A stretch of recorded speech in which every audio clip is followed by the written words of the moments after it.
Les postos, bienvenue dans cette nouvelle vidéo, encore de très grosses infos mercato tout au long de cette vidéo. Au Paris Saint-Germain, ça risque d'être un mercato très agité, que ce soit au niveau des joueurs, mais aussi des coachs.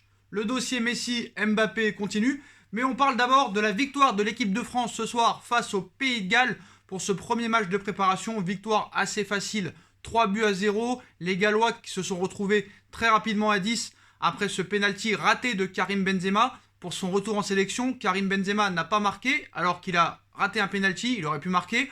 Et sur le but de Dembélé, il tape le poteau. Malheureusement, il rate un petit peu son retour, mais voilà. On espère qu'il retrouvera l'efficacité. En tout cas, 3-0, Kylian Mbappé qui marque. Griezmann d'un but somptueux et Ousmane Dembélé 3-0, mais bon, ils se sont retrouvés à 10. J'ai pas compris un petit peu l'arbitre pourquoi il a donné le rouge aux Gallois, ça a complètement faussé le match. Alors encore, ça aurait été pour l'Euro, je t'aurais dit d'accord, cette double peine aurait pu être valable, mais là, un match amical, franchement, laisse-le sur le terrain. Ça prouve encore l'amateurisme de l'arbitrage dans certains pays. Donc voilà pour l'équipe de France, maintenant on va attendre le prochain match. On ne peut pas vraiment débriefer ce genre de match contre une équipe aussi faible qu'il y avait en face. À part Gareth Bale, il n'y avait pas grand-chose. Voilà. Varane a tenu la route en défense centrale. Il y a eu des belles phases de jeu, une première mi-temps assez décevante, une deuxième mi-temps assez dans la gestion. Donc voilà, victoire nette, précise et sans bavure. On passe à autre chose et rendez-vous pour le prochain match. En ce qui concerne le mercato maintenant, on passe au dossier Léo Messi avant de passer à l'information principale de cette vidéo qui est au Paris Saint-Germain. Voilà, cette info concerne le Paris Saint-Germain. Alors, Laporta sort son joker pour la prolongation de Léo Messi. À l'heure actuelle, toujours pas de prolongation de Messi, alors qu'on annonce un accord depuis maintenant plus d'une semaine. Johan Laporta aurait mis en place un plan précis pour rendre réaliste une prolongation de Messi. Donc que faut-il penser de ce dossier? C'est quand même assez compliqué.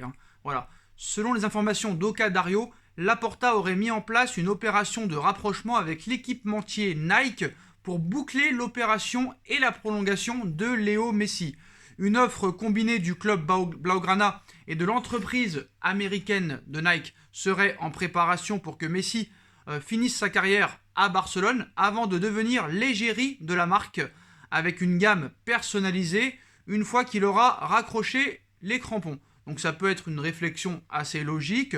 Que faut-il en penser? L'hypothèse apparaît réaliste car il est évident que Laporta a dû chercher des soutiens financiers auprès des banques ou auprès des marques et des sponsors pour assumer une prolongation de Léo Messi. Tant le club catalan est en grande difficulté budgétaire, plus d'1 milliard de dettes, on vous le rappelle. Dans ces conditions, qu'il tente un coup en s'associant avec Nike sur ce dossier, apparaît quand même assez crédible, voire même logique. Donc ça prouve que le Barça a de gros problèmes financiers et qu'il faut vraiment qu'il aille voir un petit peu les banques ou les grosses marques. On sait que Messi quand même, vu le début de saison 2021 qu'il fait, il est quand même encore bankable. Mais à l'heure actuelle, 2 juin 2021, toujours pas de prolongation au Barça officiellement pour Léo Messi. On passe du côté du Paris Saint-Germain. Donc on va faire déjà un petit point mercato avant de passer à la grosse information, parce qu'il y a vraiment une très grosse information. Après voilà. Donc le mercato va commencer un petit peu à s'accélérer. Donc on connaît un petit peu la musique, on relaie les infos de la presse, qui sont liées au PSG comme toujours. Donc il y a beaucoup de joueurs qui vont être annoncés. Du côté du budget, on avait parlé d'une enveloppe de minimum 200 millions d'euros pour le Paris Saint-Germain, hors vente. L'équipe ne dit pas la même chose. Pour l'équipe, Paris aurait plus une enveloppe entre 80 et 100 millions d'euros. Mais à l'heure actuelle, en 2021, entre 80 et 100 millions d'euros, t'achètes pas grand-chose. Quand tu vois que Hakimi, ça va te coûter déjà presque 80 millions d'euros, c'est assez chaud. Surtout qu'on a appris officiellement que Mauro Icardi a été acheté 50 millions d'euros plus 22 de bonus. Là, t'as mal de tête. Entre Neymar 222, Draxler 40, Paredes 47, Kerrer 37 et maintenant Icardi plus de 70 millions d'euros, ça fait mal à la tête. Parce que voilà, pour ceux qui ne sont pas au courant, aujourd'hui, le PSG a eu une amende de 9 000 euros pour avoir mis une clause d'anti-rachat au club italien. C'est-à-dire que Paris a mis une clause comme quoi, si Paris vendait Icardi à l'Inter ou à la Juve ou au Milan AC, peu importe l'équipe italienne, il fallait donner 15 millions d'euros à l'Inter. Et c'est interdit. Voilà, ce n'est pas légal et Paris a reçu une amende de 9 000 euros. Et on a aussi appris que le véritable prix de Mauro Icardi l'été dernier, c'était 50 millions d'euros plus 22 de bonus. Donc rappelons quand même que le PSG ambitionne un gros recrutement. Le latéral droit sera Achraf Hakimi, vous le savez très bien. Antonio Conte devrait bien devenir le nouvel entraîneur des Spurs de Tottenham.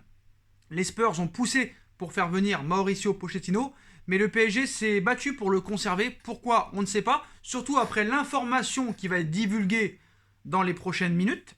Donc selon l'équipe, le PSG disposerait de fonds compris entre 60 et 80 millions d'euros pour recruter.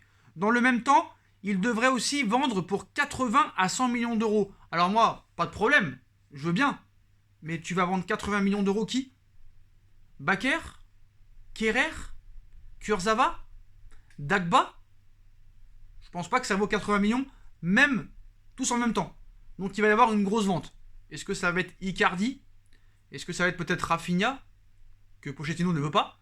Mais encore faut-il que Pochettino, malgré que Paris force pour le garder, qu'il soit encore entraîneur du Paris Saint-Germain. On y reviendra plus tard dans cette information.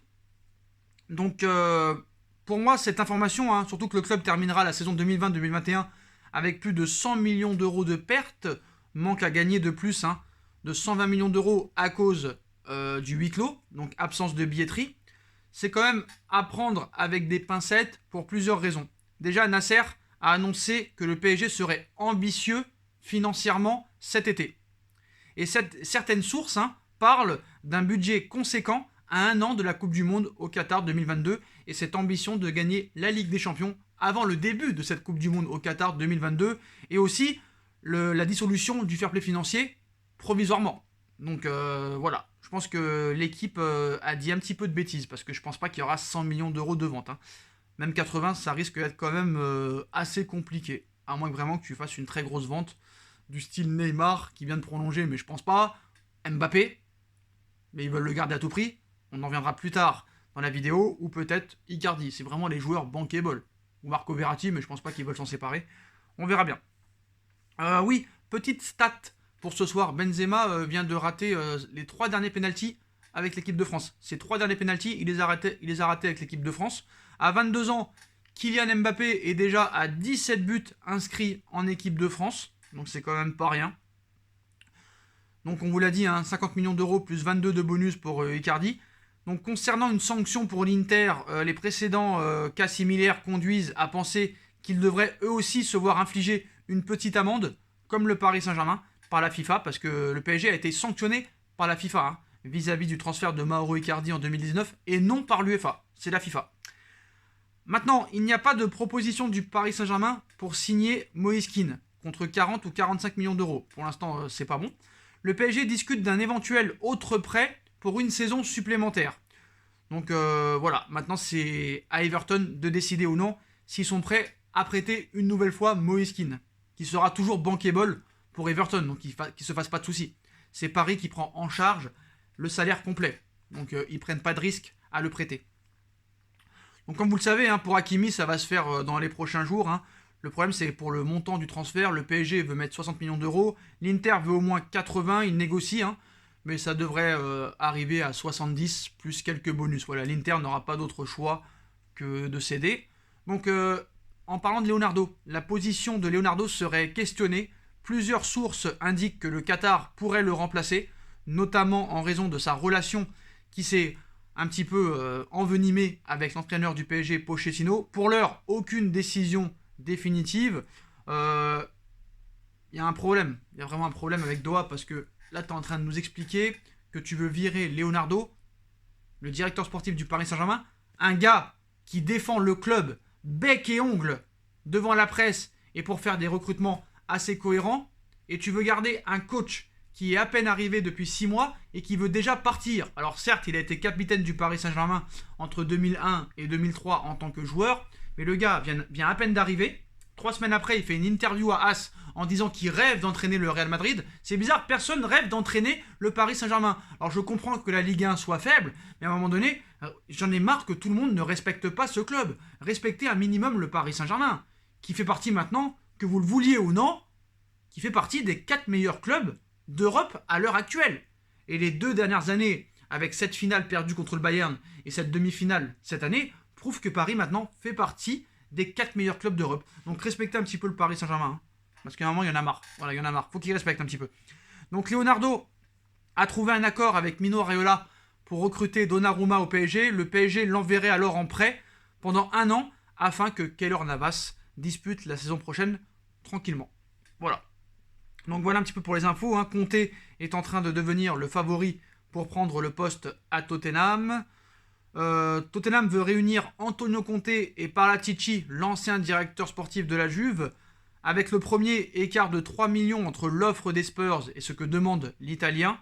Le club fera un effort et va insister. Avec le second, ils attendent sa réponse. Donc maintenant, à voir ce qui va se passer. Au sein du Paris Saint-Germain, la prolongation à long terme de Xavi Simons n'est plus qu'une question de temps. Le sujet a été abordé lors de la réunion entre Mino Raiola et Leonardo pour parler du futur transfert de Donnarumma. Le PSG veut garder à tout prix Xavi Simons. Il prolongera, mais si c'est pour qu'il reste sur le banc, ce n'est pas vraiment la peine. La première grosse info, les postos, peut-être que le Paris Saint-Germain a enfin trouvé son défenseur central. En tout cas, pour l'avenir, le PSG se pose sérieusement la question d'intégrer El Shaddai Bichabou dans la rotation de ses défenseurs centraux dès la saison prochaine. Il séduit grandement le staff aux entraînements. On vous rappelle, hein, il vient d'avoir 16 ans, il vient de signer 3 ans au Paris Saint-Germain en pro. 1m96, 90 kg. Je pense que réellement, au lieu de faire des folies en transfert, pourquoi pas lui donner sa chance. Et je pense que dans la rotation avec Kipembe, Marquinhos et pourquoi pas Diallo, il a peut-être un niveau assez élevé qu'il faut quand même le voir sur un terrain. Mais bon, pour que Paris ait l'envie de le mettre dans le groupe professionnel et de le faire jouer, ça veut dire que le petit gars doit avoir de très gros atouts avec lui et de très grosses compétences footballistiques parce que c'est pas à tout le monde qu'on donne une telle confiance à un jeune Titi, surtout pas à 16 ans. Voilà. Le PSG a levé la clause de rachat d'Arnaud Kalimuendo à Lens et prendra une décision sur son avenir dans les prochains jours. Fadiga pourrait être prolongé avant de repartir en prêt. Brest s'est positionné pour le garder. Donc voilà. Il y a une interview de Kylian Mbappé, on en reviendra un petit peu plus tard. Il n'y a pas vraiment de grands nouveautés. Il parle de Neymar, il parle de la saison. On verra ça prochainement dans une autre vidéo. Maintenant, ce que vous attendez tous les postos, l'information principale de cette vidéo, comme vous le savez, hein, sur le banc du PSG, Mauricio Pochettino veut quitter le Paris Saint-Germain. Le Paris Saint-Germain le bloque. Pourquoi? On ne sait pas. Zidane pourrait remplacer Pochettino et une date a même été annoncée pour l'arrivée du Français. Cela pourrait prochainement bouger sur le banc du PSG. En effet, après seulement 6 mois à ce poste, Pochettino voudrait s'en aller et leur aurait fait part à sa direction. Cependant, du côté du PSG, on démentirait cette volonté de partir de l'Argentin, mais malgré cette position en coulisses, on préparerait tout de même un possible départ de Pochettino. Et pour cela, selon les informations dévoilées ce mercredi par le magazine Entreprendre, les dirigeants qataris auraient ainsi entamé des discussions avec Zidane, à qui ils pourraient donner de grandes garanties pour le convaincre de venir à Paris. Cela s'activerait donc pour boucler l'arrivée de Zidane, ça s'active du côté du PSG, donc un énorme coup qui pourrait être annoncé d'ici quelques semaines. Toujours selon les informations du magazine Entreprendre, c'est après l'Euro que l'arrivée de Zidane à la place de Mauricio Pochettino pourrait être officialisée. Alors que la finale de l'Euro se disputera le 11 juillet prochain, c'est donc après cette date que l'on devrait être fixé. Maintenant, la question que vous vous posez, pourquoi le 11 juillet et pas avant, vu que la reprise du championnat est le 5? C'est très simple. C'est que Zidane attend de voir le parcours de Deschamps et de l'équipe de France à l'Euro. Parce qu'on peut vous garantir que si l'équipe de France est éliminée dès les poules, et c'est possible, hein, même si les 4 meilleurs troisièmes seront qualifiés en 8e, t'as l'Allemagne, alors ce n'est plus la grande Allemagne de l'époque, mais c'est quand même l'Allemagne, ça reste une grosse sélection, et le Portugal, champion d'Europe en titre. Si tu te fais éliminer au premier tour, il y a de grandes chances que Didier Deschamps parte par lui-même, parce que Deschamps se fait pas virer. Deschamps, lui, quand ça marche plus, il s'en va. Ou même si l'équipe de France se fait éliminer en 8e, il y a de très grandes chances que Deschamps décide d'arrêter et que Zidane prenne l'équipe de France. C'est peut-être pour ça qu'il veut attendre, parce que si Deschamps part, bah, ce sera Zidane qui sera le remplaçant de Deschamps en tant que sélectionneur de l'équipe de France. Ça, c'est sûr et certain. Alors maintenant, l'autre question que vous vous posez, c'est pourquoi le Paris Saint-Germain s'intéresserait à Zidane alors qu'il bloque Pochettino. Bah, avec Doha, ça marche comme ça. Tu engages un coach il y a 6 mois, tu lui donnes ta pleine confiance, lui ne gagne pas la Ligue 1, il ne prend pas sa responsabilité, il perd contre l'ennemi juré Manchester City, Abu Dhabi, et en plus de ça, il te dit, 6 mois après, qu'il veut partir et qu'il veut retourner à Tottenham, qu'il est très déçu de la façon dont le PSG procède. Bah, Doha, en le bloquant et en le virant après, il se venge. Parce que eux, une indemnité de transfert, c'est rien pour eux. Quand tu vois que les mecs sont prêts à mettre 70 millions d'euros sur Icardi en plein coronavirus, tout est possible. 6 mois après, ils te virent Tuchel et ils lui filent 6 millions d'euros d'indemnité, alors que dans 6 mois, ils peuvent le laisser partir sans indemnité. Avec ce club, tout est possible. Et en même temps, ils se vengeraient de Pochettino. Voilà. Donc moi, je comprends pas. Mais ça va être chaud. Voilà, ça va être chaud. Je pense que rien n'est finalisé pour l'instant et rien n'est décidé pour le prochain coach du Paris Saint-Germain. Voilà. Mais moi, je pense que Pochettino doit partir réellement. Il a demandé à quitter le club. Tu ne peux pas bloquer un coach qui veut rester. C'est pas possible. Et je pense que le Paris Saint-Germain est quand même un minimum intelligent et le sait très bien. Est-ce qu'il y aura une histoire de vengeance? Je ne sais pas. Mais en tout cas, Paris a un rêve. C'est Zinedine Zidane. Pour ceux qui vont m'expliquer que Zidane ne viendra jamais au Paris Saint-Germain parce qu'il est Marseillais. Donc j'avais déjà expliqué que Zidane n'a jamais joué à l'Olympique de Marseille et n'a jamais entraîné l'Olympique de Marseille. Il n'a aucun compte à rendre à l'OM. Déjà, pour la peinture à son effigie dans un quartier de Marseille, ça non plus, c'est pas lui qui l'a demandé. Mais on a quand même une preuve. Hein. J'ai tenu à retrouver ce passage parce qu'à chaque fois je leur dis d'aller voir, mais personne ne va le voir apparemment. En 2015, sur le plateau du Canal Football Club, la question lui a été posée. Pourriez-vous entraîner le Paris Saint-Germain dans un avenir? Il n'avait pas encore commencé sa carrière au Real Madrid en tant qu'entraîneur, c'était en 2015 sur le plateau du CFC. Pourriez-vous un jour entraîner le Paris Saint-Germain? Sa réponse. Je l'avais dit, je suis Marseillais, donc moi je suis à Madrid pour le moment, je suis bien à Madrid. Faut jamais dire jamais, mais ça va peut-être certainement compliqué. C'est pas interdit, vous l'interdisez? Non, je m'interdis rien. Surtout en tant qu'entraîneur. En tant que joueur, c'était peut-être différent. Entraîneur, oui, c'est les opportunités qui... Je l'avais dit, je suis Marseillais. Voilà, repassez-vous le passage de Zizou. Hein. Donc il a dit, certes, il est Marseillais, ça pourrait être compliqué, mais il ne s'interdit rien.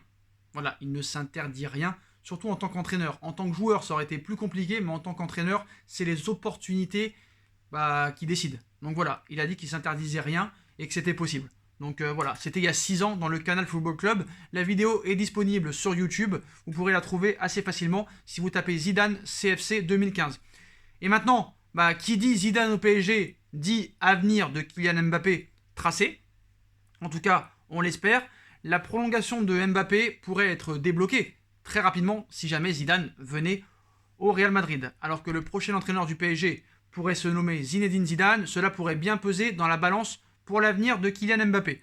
Selon les informations, encore une fois, d'entreprendre, ça pourrait vraiment avoir un impact sur le choix de Mbappé.